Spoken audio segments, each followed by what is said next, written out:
hoping it all worked nicely. Yes, my name is Lynette Saunders. I'm a senior analyst in our research team at Econsultancy. Really excited to be opening today's session, and certainly this morning walking in, seeing entrance to the British Museum, I'm sure you all agree it was very impressive. My background before was very much in analytics and user experience, so it's really excited me in terms of how this is just sort of AI is transforming this whole area. And I just think, gosh, if it was all there, when I was sort of working back then. So when I was thinking up a title for today, what I wanted to do was really highlight one of the findings that came out of our research at the beginning of the year. And it was that AI is really helping companies in their quest for delivering those compelling real-time experiences. We talk about customer experience a lot, and I think almost every survey for marketers puts customer experience at the top of the list of priorities. Everyone's battling to deliver that great customer experience, to stand out from their competitors. But interestingly, we did a study a couple of years ago, and we found there's this big gap though between what companies sort of feel they're delivering to their customers and certainly the reality back to the customer. And what we found is 81% of companies were saying they're close to having a holistic view of their customers, but actually 37% of customers were saying their favourite brands really understand them.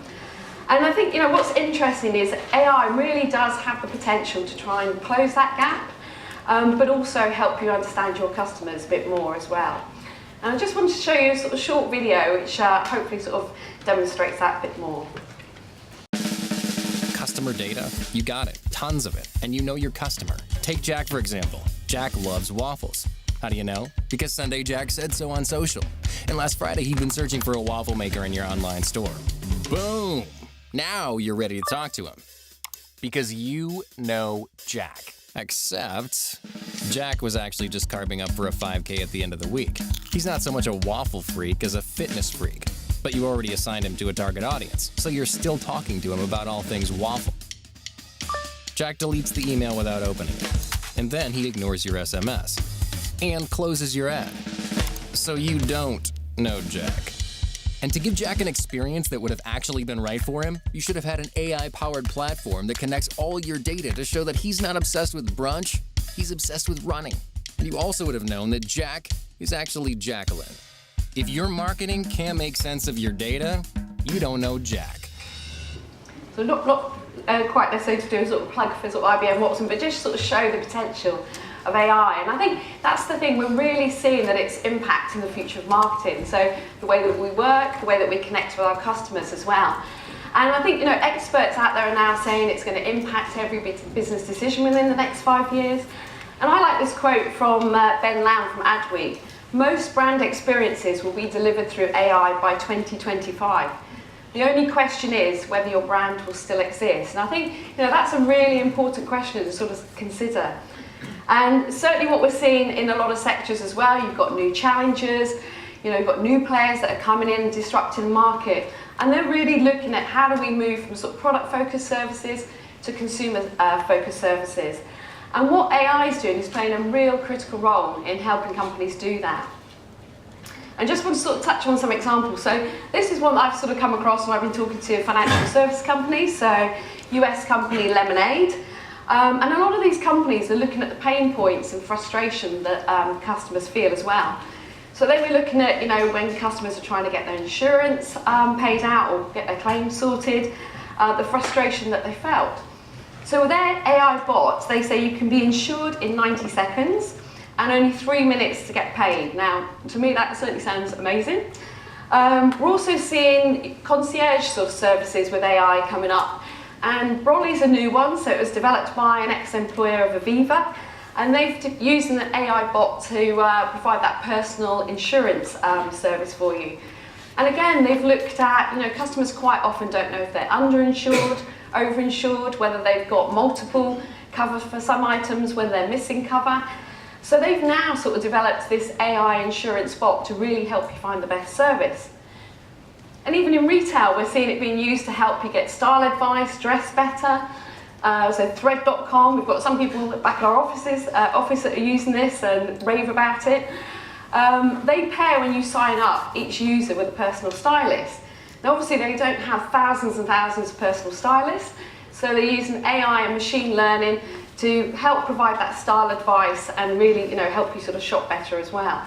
So I think, it's really exciting that we can see all these different ways that, as I said, we're sort of moving from product-focused services to more consumer-focused services. So we were interested in the really big question, are companies using AI? Are they planning to use AI in the next 12 months? So we carry out our digital trends survey each year. It was published in January this year, and we wanted to explore this question a bit more. And what we actually found is the top performing companies, so those with £150 million of annual revenue, that are really making the significant strides in this area. So 57% were saying, yes, we're already using AI, or we're planning to put it into our plans for the next 12 months. And you can see as well, they were twice as likely to be using AI as well. So, they're really sort of seeing the benefits of using AI to deliver those compelling experiences. So then we were interested in looking at, well, what exactly are companies using AI for at the moment? And you can see the real sort of standout areas, analysis of data for nearly half of them. And then it was falling more in the sort of content areas, the email marketing, on-site personalization and content creation. Interestingly, we're only seeing sort of 13% saying the voice recognition, which I'll touch on a bit later. But we can really see that from the analysis and data point of view, this is where companies are seeing the benefits of delving into their data. How can we be more efficient? How can we understand our customers more? How can we really get competitive advantage and really sort of boost our bottom line as well? So I just wanted to touch on some of the ways that we're seeing companies looking at analysis of data. So you've got Twitter. From a sentiment analysis, they're evaluating tweets, they're scoring them, and then in real time they're able to display the best tweets that are going to drive engagement. We've got companies looking at how can we use AI for credit scoring, so financial service companies, or even in the sort of car industry to try and predict the outcome of giving loans to customers. We've got retailers looking at, we can make real-time price adjustments by using predictive model techniques as well. And also in the area of predictive analytics, we've already seen on the likes of sort of Amazon how they're using it to try and make recommendations, determine next best action. But again, with car dealers, they can predict when a part or car equipment's going to fail, so they can offer you that after-sales service at the right time. So, real benefit that we're seeing companies sort of seeing for this. And even energy companies, they're looking at sort of pattern recognition. How can we start sort of managing demand and supply better as well? And even PayPoint, they're using deep machine learning to try and identify sort of fraudulent payments. And for themselves, they've seen it cut their false alarm rate in half. So real sort of benefits we're seeing of companies sort of analysing the data in this area. And then in terms of whole sort of AI, it really does provide that opportunity for you to connect to your customers better. And I sort of came across this great example of sort of Netflix, and I thought, well, with a saving like that, need to sort of talk about them. I'm sure there's lots of people in the room using Netflix. They've got over 100 million subscribers at the moment. They've got droves and droves of data that they're looking at. They're looking at user behaviour. They're using machine learning algorithms to really look at, how can we tweak and improve how we stream our films, present that content to consumers as well. So when you're watching your recommended suggested films from Netflix, they're using real-time data to try and predict the mood that you're in at that moment, and make those sort of right movie suggestions to you as well. And they're really sort of able to take that big catalogue of films, they're able to use machine learning and rank it, and actually determine the relevance of each title for each user, which is incredible, so that they can present back to you the best list that's going to work for you, but also the best image to display as well. And as I said, they're claiming it saved them $1 billion because they've been able to automate workflows, and they've also been able to reduce customer churn. Talked about before, only 13% when we were talking to respondents were saying that they're using AI for voice recognition. But I think we only have to look back at the end of last year, how all devices were getting sort of pushed. I think the figure is about 33 million devices at the moment. So I think with a number like that, we're going to see this whole area change. And Google talk about 1 in 5 searches at the moment are voice activated. Comscore are saying by 2020, 50% of all searches will be voice activated as well. we've already got over 25,000 different Alexa skills. And I think what's interesting is a lot of this is also driving behavioural change. So, you've got consumers who are building their baskets over days. They're not doing that one big shop anymore. You're seeing a significant reduction in brand names, and this is obviously a big challenge to brands out there. How do we get our branded products heard? And we've got consumers only listening to one answer. It's not like they're looking at a list of search results anymore. And we've also got the challenge that Amazon and Google are actually getting to decide what brand gets heard as well. So I think, as well as, I'm sure we'll hear today, there's lots of sort of challenges for us as sort of marketers as well in this whole area. So in terms of AI as marketers, and machine learning can really help in terms of that being that enabler to help us perform our tasks more efficiently and more effectively. And I was talking to someone from IBM Watson, and he said it's like having the best marketing expert or intern professional sitting next to you. They're giving you all the answers in minutes rather than weeks of analysis. So I think that's a great way to sort of think about it as well. We've talked about a number of ways that AI can sort of help in our sort of content, and I just wanted to touch on a few of them. So content at scale. We had Gartner a couple of years ago saying 20% of business content will come from AI by 2018. And it really does have that sort of opportunity to automate content, such as shareholder reports, whether it's white papers, press releases. But in terms of, as marketers, it provides that opportunity to use AI in advertising copy to then change based on the audience reaction.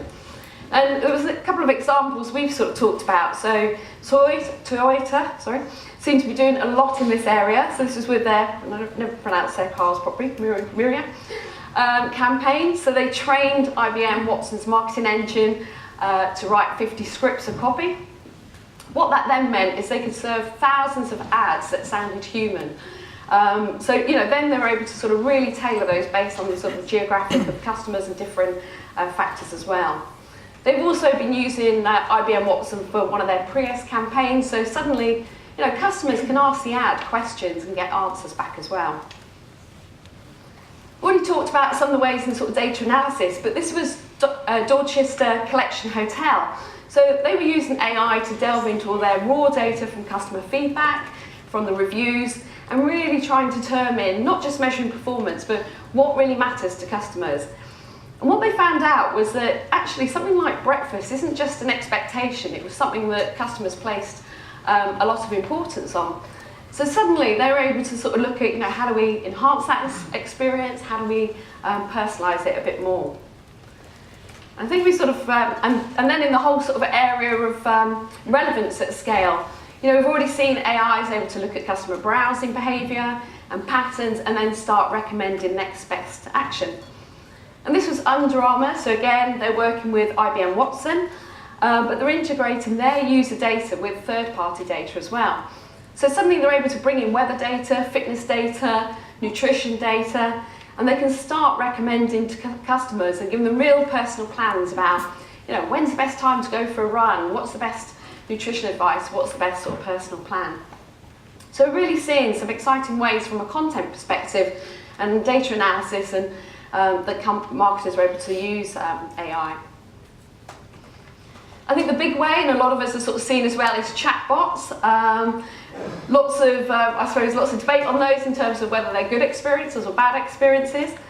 In terms of predictions, Gartner's predicting that AI bots will power 85% of customer service interactions by 2020 and driving up 33 trillion of annual economic growth. So, huge expectations in this area of sort of chatbots. And in terms of sort of picking out some, I think for us, and one that we've talked about a lot in our blogs, is KLM. And they got into this very early. They realised chatbots could be a great way to support their staff. And it's great for them in terms of, yes, you can buy your tickets, you can push boarding pass notifications about flights. But they also realised the importance of supporting their call centre staff as well. So their call centre staff have sort of smart data that suggests responses for customers, but then they can tailor it as well. So, you can see the sort of example about, can I bring my puppy, and an automated response, but then one that can be sort of personalised to say, seat next to you, sort of free as well. But they also recognise that even with the whole sort of chatbot, that someone can always speak to someone if they need to and have that sort of human interaction. Then in the whole sort of area of hotels, so we've seen the sort of concierge sort of be used by sort of Hilton. I saw a presentation by Edwardian Hotels, part of Radisson Blu. They've developed Edward, so this is your sort of virtual host once you make a booking. And I think what's great and what they sort of realised is that they can use Edward to answer these sort of repetitive questions that their reception staff get. So, you know, time after time, their staff get phoned up and asked, what time's check-in? What time's check-out? What time's breakfast? So they're able to use Edward to sort of answer those sorts of questions, but also quite often to direct the question to the right place as well. So, you know, if someone's saying, I want to place an order for a meal or more towels, more linen, they can do that. So again, it means their frontline staff can actually really focus on delivering a great experience. And I think what was interesting when I saw them present is they had people at the end of the visit say, I need to say thank you to Edward. I need to, you know, give him this little gift because he made our stay so wonderful. And obviously Edward was a virtual chatbot. In the final sort of area, and I think we're sort of touching on the sort of health area later, is Babylon. So this is a digital app. They've now secured a trial with the NHS, and this is this whole idea of using AI as a triage service. So, you know, trying to understand your symptoms, trying to determine what's wrong, so then they can direct you to the best doctor or specialist, and then sort of receive the consultation. So I've talked about some of the ways and the exciting ways that AI can be used. Sorry, just getting a bit of a flicker there. But obviously what we need to sort of acknowledge is it's still very much a learning curve. We're still in the early stages of adoption. So one of the things that we were interested in finding out from our research is, well, what's actually holding companies back from not using or planning to use AI? So we can still see there's 43% saying, well, at the moment we don't see a perceived need. Hopefully if you've fallen into that area after this morning, you'll have lots of ideas. But I think what was interesting to us is that it wasn't so much the expense of AI, it's more sort of demand side factors. So it was more, well, actually we've got a sort of lack of knowledge in this sort of area about how we can use it, or we've got a lack of resource, or actually our organisation's not mature enough in terms of how we make use of AI as well. So I think, you know, for us, these are also some of the sort of barriers that we're seeing companies talk about. So I just wanted to sort of finish in terms of, well, in terms of thinking about some of the barriers or some of the challenges with AI, you know, what should you be thinking about back in your company or your agency? And this was from a blog that was written for us by Mark Patron, and he calls it the 5 Ps of an AI strategy for marketers. So I think, great, 5 Ps, we all love things like that. And he talks about purpose. And I think this is, you know, something that we always need to think about, just going back and defining the role and purpose of AI. So, you know, how can AI help my organisation? You know, what's the business problem we're trying to solve, rather than going down the route of AI first. We've already I've talked about the importance of data. AI obviously needs data, so it's asking the question, you know, how easily can you access the data you need to fulfil what you want to achieve with AI? You know, do you have that single view of the customer? And then looking at, again, people, as we know, you know, anyone, I think we've got data scientists sort of talking today. Data scientists are in great demand. AI needs people to make it work. It needs the people with the right skills. So it's about making sure you've got the right people, but also about the right process. So, you know, building an AI capability isn't a short-term project. It's very much a long-term project. And I think, you know, what we'd say, and the same with, you know, lots of other sort of areas, start with quick wins to build that corporate confidence. And finally, it's all about, yes, there's lots of platforms out there, but think about all the above first, and then the technology after that. So I think, you know, today, AI's got real potential to unlock value for us as sort of marketers, and I'm interested to join yourselves as well to hear some of the sessions and hear more about how we can use it. So thank you very much.